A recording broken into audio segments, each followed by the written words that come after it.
Mark, let's start with the game. What are your thoughts on how it ended? Obviously disappointing to lose the last game of the season at home in front of the great support. In the first half, we were loose and we weren't accurate. Individual errors with the ball and some decision making cost us dearly. There were times when we should have been scoring tries and we turned the ball over, and they've gone the other end of the field and scored a try. And late midway through the second half as well, we've thrown an interception which potentially was a 14-point turnaround, which is very difficult to come back. But credit to the boys; they carried on playing right to the very end, and to score late in the game is credit to them.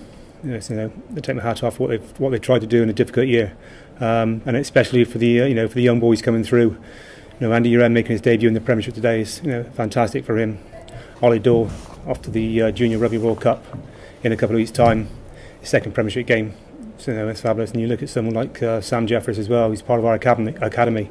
To play the way he's played over the last couple of weeks, that's massive credit to our academy setup and the way they prepared him and the way he's delivered in the first team.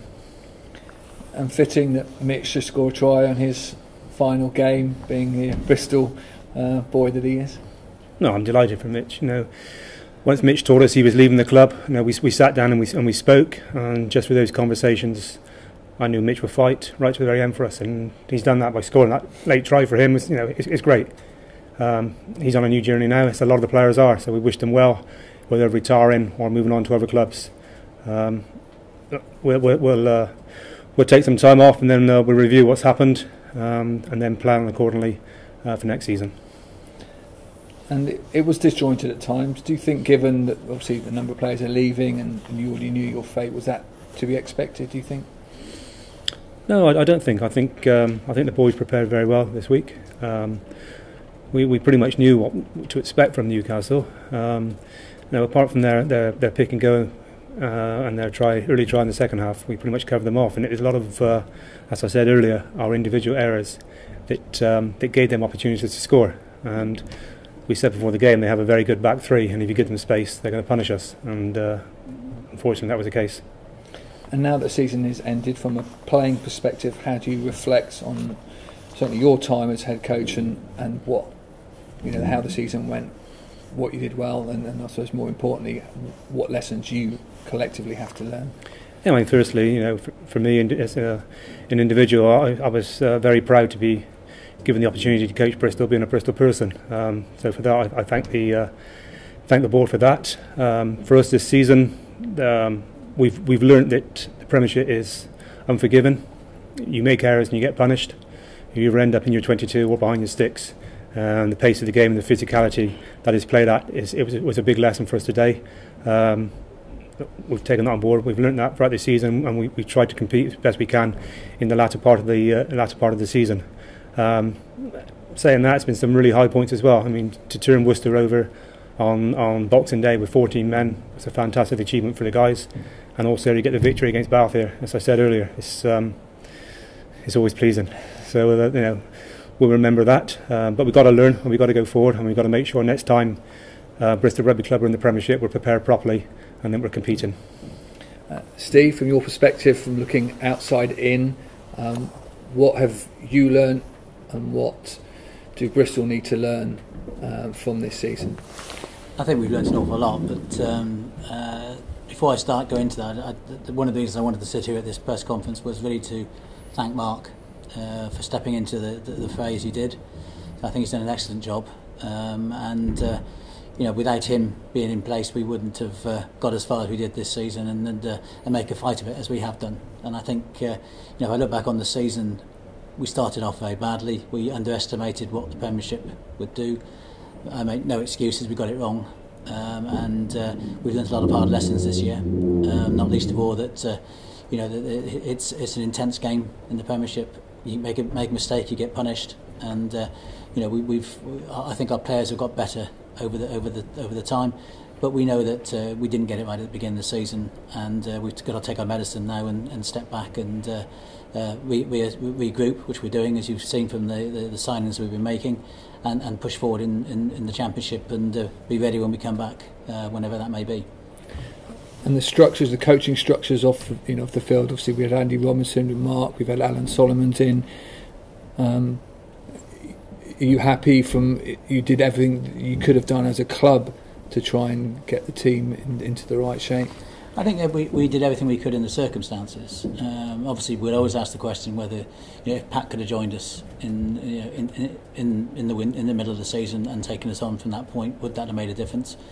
Could we have appointed somebody other than Pat who could have joined us at that time? It would always be a question mark. But we made a decision, and I think we've made the right decision, because the more I see and hear of Pat and what he's doing, and just look at the signings, and you've got to remember that in my heart I want to see young players coming through, and we've already been talking about that earlier. Mark's alluded to it, that you want to see those young players coming through our academy becoming Bristol players. You want to see us recruiting players who have got years ahead of them, who are going to improve, who are going to be value players for this rugby club.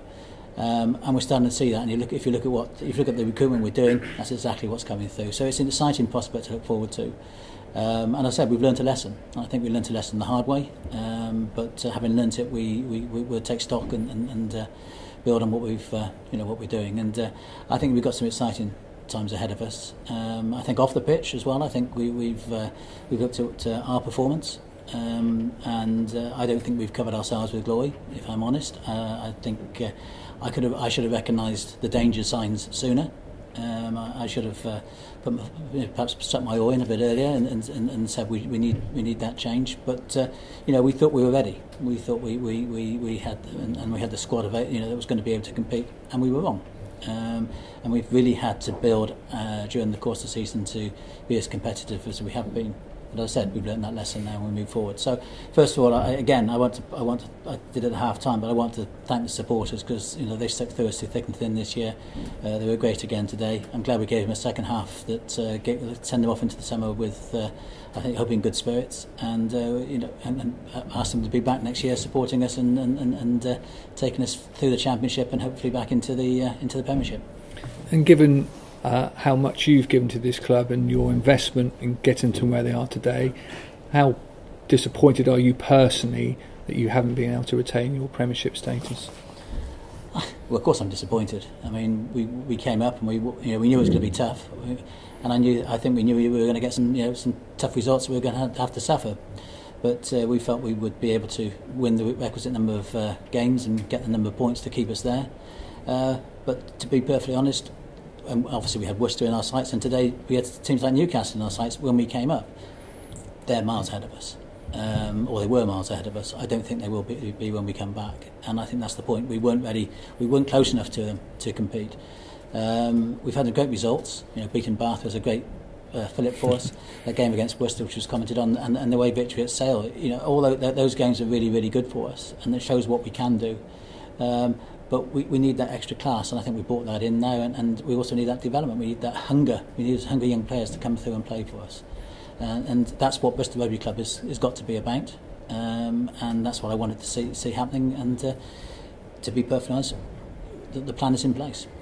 You've had some fantastic crowds this season. I think I've worked out 5th in the table in terms of home attendances, which, given you've been at the bottom all season, is unbelievable. You won't get those next season. In terms of the commercial side of things, it's going to be painful in the next season. The club's going to take a bit of a hit. Oh yeah, it's going to cost me a lot of money next season. It's quite simply, but I'm prepared to invest that. I think you say about the crowds, and yes, we've had good crowds. We've had very good support.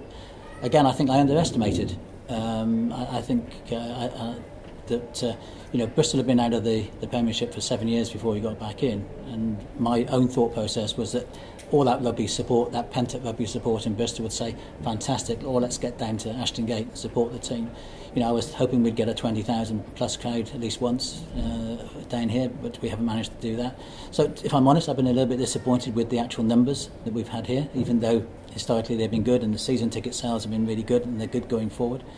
But I think what we've got to do going forward next season is address that. We've got to get out there. We've got to market the club better. We've got to make sure we get people in.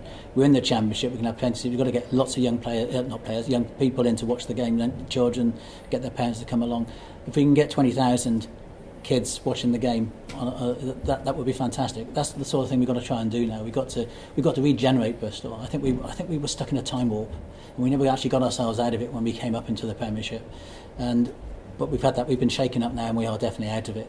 And so we've got to look forward. We've got to look at every aspect of it: how we get more people into the game, how we get more kids watching it, how we get more people playing, how we get more people into our academy, how we recruit better. The process has already started, as I've said earlier. So it's a great challenge and an exciting challenge.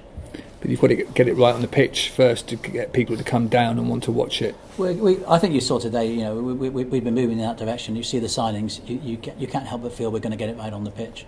Obviously, the standard in the Championship is not going to be the same as we've been enjoying this year. So that gives us a chance to build for when we do come back to be ready, as we weren't really ready at the beginning of this season. We will be ready when we come back next time, and that's going to be the key to it.